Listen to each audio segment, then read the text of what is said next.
Good afternoon. Good afternoon.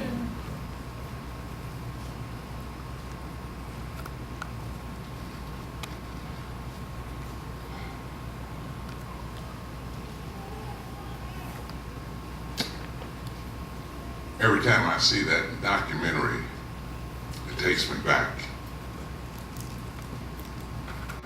It's like yesterday. Because we were such a tight group, tight-knit group. We were a family here in Nashville. In the first part of that documentary, you saw young people being arrested on Fifth Avenue, where all our five and dime stores were. And at this time, we were trying to desegregate the lunch counters. We started Valentine's Day, February 13, 1960. We had 100 volunteers that day to go downtown and sit at the lunch counters. It wasn't just that simple, just to go downtown and sit at the lunch counters. We were organized. And I always tell any group, you need to be organized first. We negotiated with the downtown merchants in 1958, not students, but ministers from all congregations, any congregation you can think of. The minister was involved, whether it be Methodist, Baptist, Jewish faith, or whatever. Male and female ministers were called together by the Reverend Kelly Miller Smith, who was the African-American, who was the colored minister at First Baptist Capitol Hill.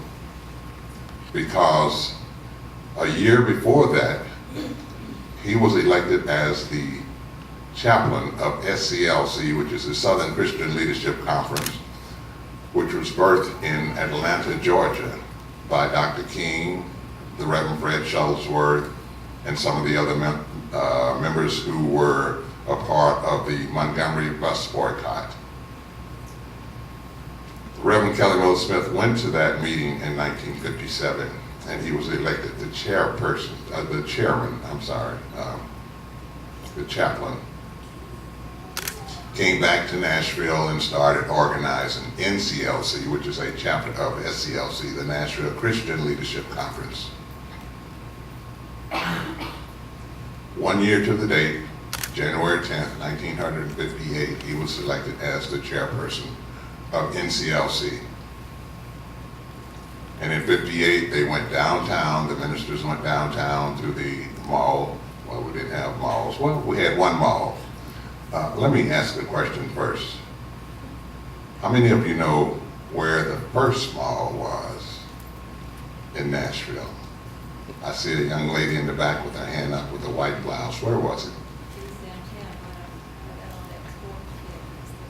The only thing I can hear you say is downtown. Yeah, is that the first one? It's still there. Arcade. The arcade. The arcade. The arcade. That was the first mall in the United States. Give you another first. Harvey's department store had the first escalator in the United States. Who can tell me what we call skyscrapers? What was the first skyscraper in Nashville? LNC. LNC. Life of Casual. The first in Nashville. That was the first one we thought was that's the second one. LNC is the second one. The train station. Because that was the tallest building, that was long before LNC. So our ministers went downtown. They knew that when they would be asked to get up, that they would not be served, and they did that. But what they were doing was counting all of the stools in those stores on Fifth Avenue and on Church Street as well. And they were also looking for the payphones, because they were thinking about a year ahead, so that when the students came back to Tennessee State, Fisk, Vanderbilt, Scarrett, Peabody, Meharry, American Baptist Theological Seminary, that they would have a workshop with the students.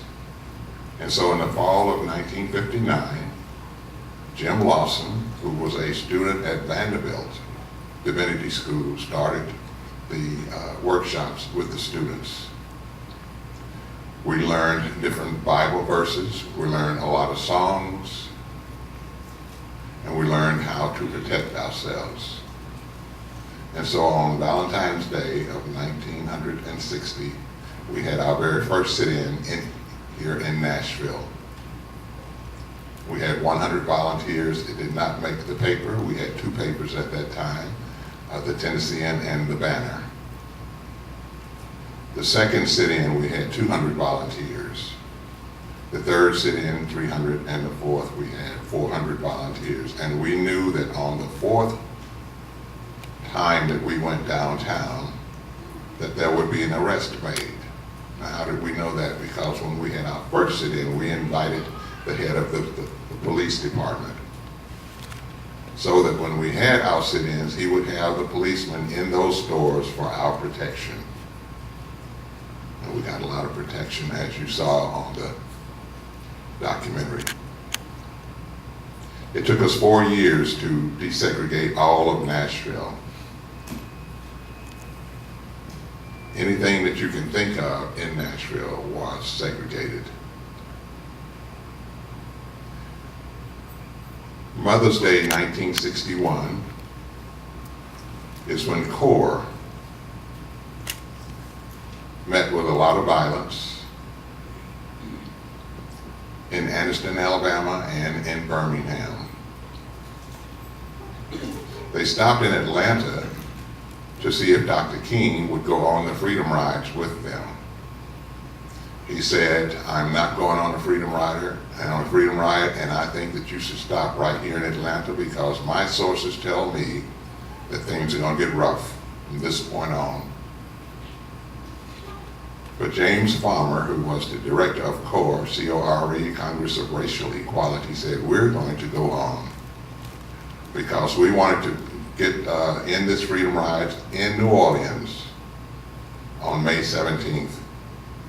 And May 17th is also a historical day in our country. I'll let you think about May 17th. So they left Atlanta. The Greyhound bus left Atlanta. And let me tell you a little bit about what your duty would be on the Freedom Rides. And I'm going to pick on my brother here with the camera. We're on the Freedom Rides as partners. We're sitting together on a Greyhound bus or a Trailway bus. When the bus stops at a depot, I would go to every sign that said white only, meaning I would go in the white door. I would go to the white restroom. I would sit at the white lunch counter. He would do just the opposite. Wherever it said colored, that's where he would go. Simply because we are testing the facilities. Some people think that Rosa Parks was the very first person to sit down on a bus and refuse to move. She was not. A lady by the name of Irene Morgan, who got on a Greyhound bus in Virginia and was going to Washington, D.C., sat at the front seat. The police stopped the bus and asked her to move. She refused to move to the back of the bus. She was arrested. She took her case all the way to the Supreme Court, and the Supreme Court said that you can sit anywhere, a colored person can sit anywhere that there is a vacant seat. So Jim Farmer was testing what the Supreme Court had already said, that I could sit in the front seat of the bus. I could sit anywhere on a train. I could sit anywhere on a plane. And so he was testing those facilities. And so, as you know, the Greyhound bus made it to Anderson, Alabama. But the people of Anderson knew that that bus would be there on a certain day. They knew the day and the time. Why? Because Farmer wrote a letter to the president, the attorney general, all those who had anything to do with transportation, giving also the names of the Freedom Riders so that they would be protected by the federal government. And so that trickled down because there were people in the federal government who were part of the Klan, or they knew somebody in the Klan, and they knew when those two buses would be arriving at certain places. And so the owner of a grocery store in Anniston said, I want my Klan members to be here in 2 days. This bus is going to stop right here in front of my store, which was 8 miles outside of Anniston. And how did he know that? Because when that Greyhound bus pulled into the Greyhound terminal, which was not a big terminal, it was just an alleyway, members of the Klan were putting holes in the tires of the bus with knives and ice picks. And so when the bus had a chance to leave, there was a car in front of that bus so that it would not speed. And when that bus stopped, it was exactly in front of that grocery store. Some members of the Klan, they broke out the rear window, threw a Molotov cocktail into the bus, and tried to burn up everybody in the bus, even the FBI that were on the bus. Fast forwarding an hour later, the Trailway bus bypassed Anniston. Bull Connor in Birmingham told the head of the Klan that this Trailway bus would be here on a certain day at a certain time, and my policeman will give you 15 minutes in the terminal to do anything that you want to do. And they had 15 minutes to do whatever they wanted to do. In the documentary, you probably saw some people with bandages on their head or on their forehead. That was a part of the core group. And that happened on May 17th. On May 17th here in Nashville, we had just desegregated the Lowe's, the Paramount, the Tennessean, and the Knickerbocker. We were having a picnic celebrating, but then we heard about what happened with CORE. And on that Sunday night, we had a meeting, and you saw Jim Swerd talking about the meeting. We asked NCLC to give us a check for the 11 students, and if whoever that has anything to do with money in the check in the church, you know that if you write a check, there's going to be more than one signature on that check. And we only had one signature on the check because they didn't want us to go. We found one of the richest numbermen in Nashville. Took that to his house 1 or 2 o'clock in the morning. He said, I'll cash the check, because he was a member of First Baptist Capitol Hill. And he said, I'll get my money when I go to church. I know whose signature is missing. And so Nashville had our people to go on the Freedom Rides. We restarted the Freedom Rides. I was in the 3rd group to leave Nashville. I had volunteered for the 3rd group. And so while I had seen the burning bus, I had seen newsreels from Birmingham, I had seen my friends being beaten in Montgomery, which were the Nashville students. I had seen that on TV. I had read about it in the paper. I had a chance to back out. But as Diane Nash said, we had been through all of that. Beatings, jails, and what have you. And again, it's the month of May, exam time. What's important? What's more important? And what was more important to me was to be a part of that Freedom Ride, to make a difference, or at least to try to make a difference. The scripture that was read are my favorites. I'm going to fast forward to 2011. 2010, I get a call from Diane Nash, says, I would like for you to get the names and addresses of the Freedom Riders in Nashville and send them to me, their contact information. I said, okay. There are only 8 of us here, so that was easy to do. I send that to her. 2011, around February, I get a phone call, and it is a producer from the Oprah Winfrey Show. He asked me some questions, and I always like to give history. He was asking me about the Freedom Ride, But I started with the sit-ins, why I was in the sit-ins. He said, okay, were you afraid? Why did you go? He asked me those kind of questions. I gave him history and he was satisfied. Sometimes around late February, I get another call from a female producer asking the same questions. And so I said, I'd like to give you some history if I may. I don't want to hear history. I want to know about your being a part of the movement. I said, but if I can get, no, I don't want to hear any history. So I wasn't as young as I used to be, and I could feel the water boiling. So I said, do you have a Bible in your desk drawer? And she said, yes. I said, would you turn it to Romans 12? And I'll paraphrase what I said to her. I said, I'd like to give you history, but maybe you can understand it in this way. Do not conform to this world. I said, as a colored person, I had to conform to this world because my parents, my grandparents, all they knew was segregation. Because during the sit-ins, when we first had the sit-ins, colored people wanted to know, why are you going downtown and disturbing everything? We're satisfied with the way they are. And then I said, do not conform to this world, but be transformed by the renewing of your minds. In 1959, my mind was renewed. I had somebody to read the Bible to me. I started reading the Bible. I knew that things could be better, not only for me, but for everybody. And she said, okay. Well, my next question would be, why did you go on the Freedom Rides? Isaiah 6 and 8. And she turned to Isaiah 6 and 8. And God said, who will go and represent us? And I said, send me, Lord, send me. But I also told her, I said, he already knew I was going. He just asked the question just to see if I would volunteer. He already knew.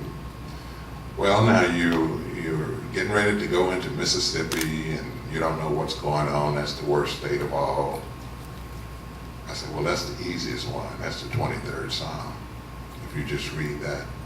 And I said, there's a part that says, yea, though I walk through the valley of the shadow of death, I will fear no evil. I said, I kind of changed that around a little bit. Yea, though I am on a Greyhound bus riding through the valley of evil, I feel no evil. She said, okay. And then I started thinking, man, wouldn't it be nice to be sitting on the front row of the Oprah show? Because I found out that we would be going to the Oprah show. Isn't that nice? I'd love to sit. I said, if I can't get on the stage with her, I want to be in the front row. So I prayed real hard on that because prayer changes things. And so she invites us to Chicago. There were over 180 Freedom Riders there of the 325 that this documentary was about that actually went to Parchment Penitentiary.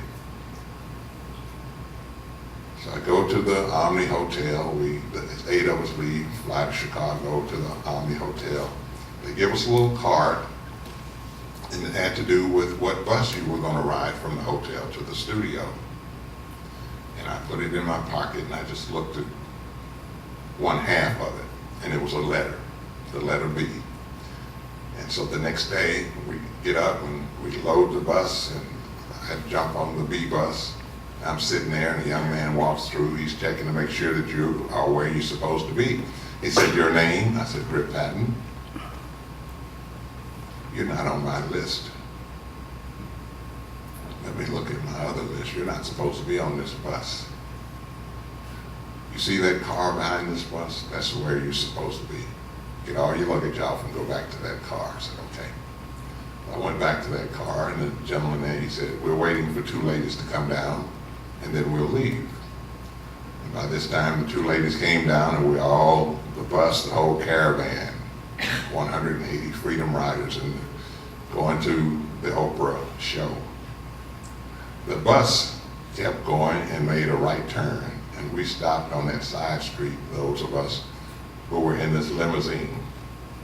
So I'm thinking, well, okay, we're going through this door, and I've never been to this building, so maybe the bus is going to stop around the corner and the second bus is going to stop somewhere else, so that we all don't have to go in the same door to get into the studio.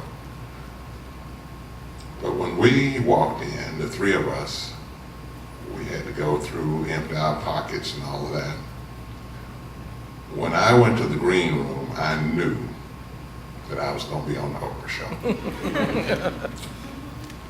One of the producers came in and gave us a blue card, and they said, Oprah's going to ask you about the treatment in Parchman Penitentiary. What was it like? And he gave this card to one of the ladies, and Oprah was going to ask her something else, and the second lady, she was going to get something else.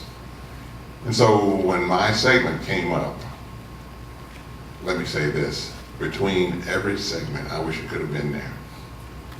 Oprah cried when you were watching, if you saw that in 2011, the Oprah show, May 4th, 2011, if you saw that show, between when they were taking commercials, she would say, tissue, tissue, tissue, and the little lady would run down with a box of tissues because she was crying through all of that.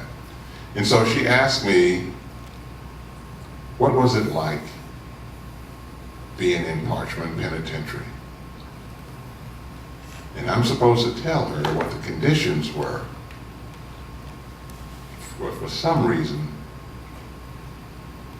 I started singing. I leaned forward. She was about as close to me as this candle. I leaned forward, and I looked in her eyes, and I started singing. And all of the Freedom Riders joined in.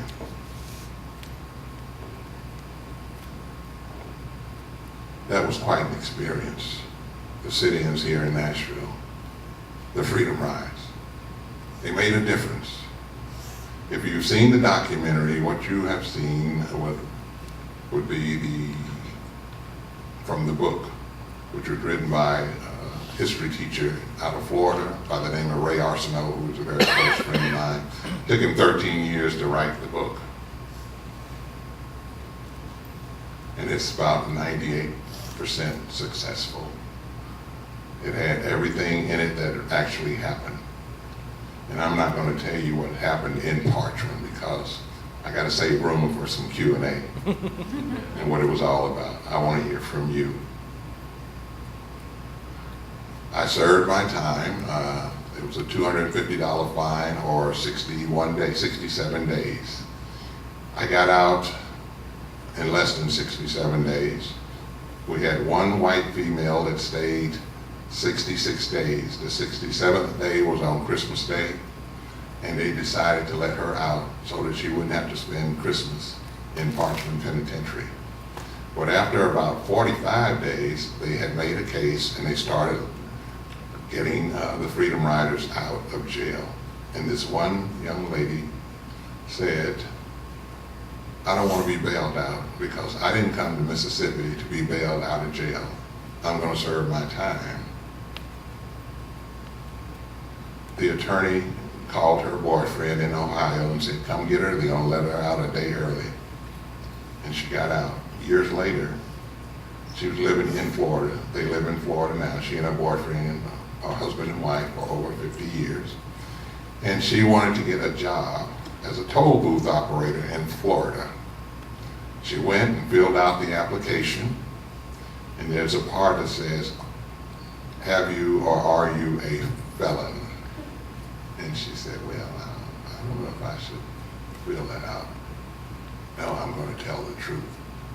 And she put a check mark and yes. So the gentleman said, I noticed that in reading the application, I noticed that you are a felon. And she said, yes, I am. Well, what did you do to be a felon? I was a Freedom Rider. He said, oh, well, that's nothing. You've got the job.